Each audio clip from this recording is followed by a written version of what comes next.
content warning. I'm going to tell you a story now that will upset you, but you need to hear it. I think you need to hear it. I think you should be aware of this. And I can also tell you that it is almost certainly the case that you have not heard this anywhere else. Maybe a couple of you will have seen some mention of this on social media. But no, this is a story that is being actively buried by the national news media. And I told you it's a content warning because it's a story that it's so upsetting that you wonder how something like this could happen in the world at all. I mean, how could something so evil be done? I don't like to say occur, be done. And there's a name that you should know. The name is Canon Hinant. And Canon Hinant is a 5-year-old boy. And he was, and I think this was down in North Carolina. He was riding his bike. He's a 5-year-old boy. He's riding his bike, and he's just enjoying himself. He's with his 2 young sisters. Cannon's just about to start kindergarten. It's a kindergarten age child. And his next door neighbor is a man named Darius Sessoms. And Cannon's family knew Darius. His parents had interacted with him, had no prior history of any problems whatsoever.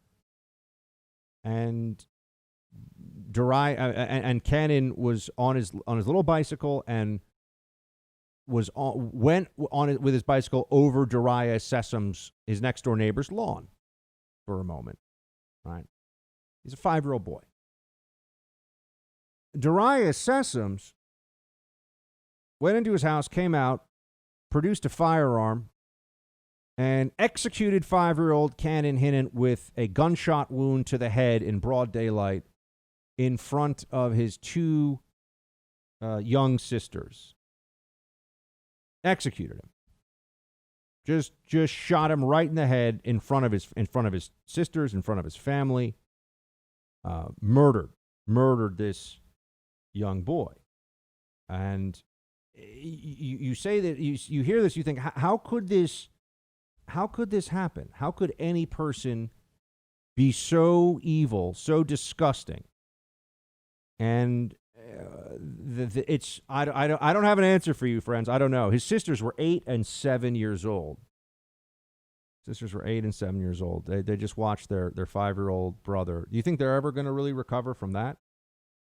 You have a little boy murdered. You think his parents will ever recover from what happened? There was no, I mean, to say there's no provocation is even, there's just as senseless as it gets. The only thing that anyone can point to is that he rode his little tricycle on Darius Sessoms, 25 years old, on his lawn. And then Sessoms took off in a car, tried to evade police, and they caught up with him. They have him. And yeah, the GoFundMe that was established for the family here of young Canon Hinant says that it was because Darius was that he was upset that he rode his bicycle on his lawn. Yeah, that's right. Why haven't you heard this story? Don't you think that a guy who's 25 years old in broad daylight in front of other children, walking up to a 5-year-old boy with a gun and killing him? I mean, it's honestly hard to talk about this. Blowing his brains out in front of his 2 sisters and with his parents just inside in the house. 5-year-old boy. Don't you think that's a news story? Doesn't that? Oh, why haven't you heard of this? Why haven't you heard of this news story? Not touched on by CNN. I did a Google News search yesterday. Nothing came up. I think since then the Daily Mail has picked it up. Well, it turns out, if you look more into the case, you see that Darius Sessoms, 25 years old, is a young black male.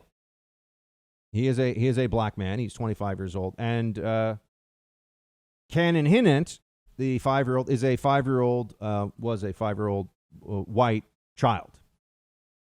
And the only reason you could think of that the media would think this is not a story is that they would consider it unhelpful for people to know about this. Now you'd say, what do you mean unhelpful, Buck?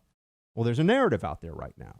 There's a narrative that there is hatred that only goes one way that exists in society, that white people in America, and it's just white people who are the racists, that white people are oppressing and even killing young black men when we're talking about police now, but killing young black men because of racism and systemic racism, and that this is the greatest public safety and violence threat that we face in society today. This is the narrative of the left. This is what they tell us. And yet we have an incident like this, and you'd say, oh, hold on a second. Why should we not know about this? They don't like, the liberal media doesn't like the optics. They don't like the optics of this. And if you're wondering, well, why do I focus in on this for a moment? Why am I spending your time on a national radio show to tell you about this incident in North Carolina? Other than this is horrific beyond words. I can't think of another incident where somebody, young people in Chicago, young black children in Chicago are killed by bullets when gangbangers are trying to shoot each other. But it's usually not. I can't think of a case where someone walked up to a 5-year-old and shot him in the head on purpose like this. A 5-year-old. And I will ask you this. I will tell you to think about this.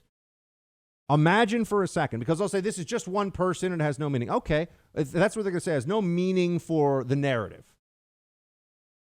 However you want to take that. Imagine if a 25-year-old white man walked up to a 5-year-old black child and shot that child in the head in front of his family and parents. Do you think that would be the lead news story on CNN, MSNBC, the New York Times for weeks afterwards? I mean, this would be, there would be every Democrat politician, there would be a national outcry and outrage. And yes, there might be riots and there might be looting and there might be really terrible things that happen. We all know that that's true. No honest, serious person would disagree with that. They can pretend, but then they're just being open liars. But why is it that this happens? And not only do we not expect riots and politicians and other people to weigh in on this, but because it's a 25-year-old black man who killed a 5-year-old boy, executed a 5-year-old white boy in front of his family, news media doesn't want to touch it. They don't even think this is a story. Something this horrific hits a very basic human part of you. And I'm sorry, but we've spent months now mourning as a country the death of a guy who was an adult, a career criminal, who refused police commands, who had meth and fentanyl in his system, enough to kill him when he was arrested. And we have murals being painted, and we have people getting fired from their jobs for not begging and pleading for, I'm anything for the martyr George Floyd. Just anything I can do to show my obedience to the cause, for months. And you have this incident where a 5-year-old boy, as blameless and innocent as any child could be, is murdered in broad daylight. And it's not even a news story. I know they'd say, Buck, but it's police versus. Yeah, but here's step one of not suffering from, of not having a violent interaction with cops. Don't be violent against cops. That's step one. Don't refuse commands. Don't wrestle them. Don't fight against them. That's step one. Well, we're never allowed to talk about that. This isn't even a news story. This doesn't even get any coverage. Friends, how can we pretend that we're having an honest conversation in this country about violence, about justice, about race, when this is buried? It's buried. This is a story that has been intentionally buried. You do not, or you will not hear, you have not heard Canon Heinous' name in the national media, and you won't. Hey, Team Buck, thank you so much for watching The First on YouTube. If you like this video, please click that little thumbs up button so then it will log as liked. And also, if you want to see more great content from The First, please click subscribe.